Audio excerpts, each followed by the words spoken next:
इधर से जाएगा, जाएगा तो इधर से जाएगा।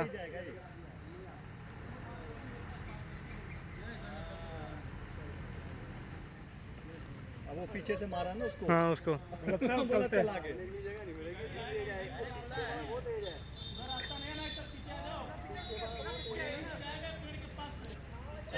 दूसरा भगाएगा, दूसरा भगाएगा, उधर जाएगा रे, उधर जाएगा, दूसरा आएगा, दूसरा आएगा, उधर जाएगा।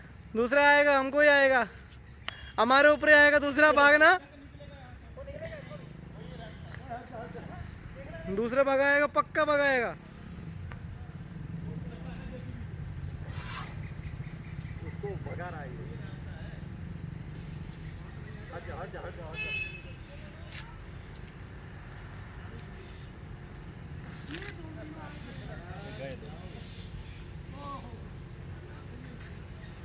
चल विनायक कर सकते हैं, लेना वीडियो बीच में भेज देना। हाँ वही है दोनों, ये ना। हाँ रात में आता है ये। उसने समझा है उसको, वो घूमने के लिए चल रहा था। हाँ घूमने के लिए चल रहा था, लेकिन इसने बोला नहीं करना। वो आ गया, पीछे मुड़ लिया। हॉर्न काहे मार रहा है? हॉर्न नहीं मार रहा यार कोई आदमी।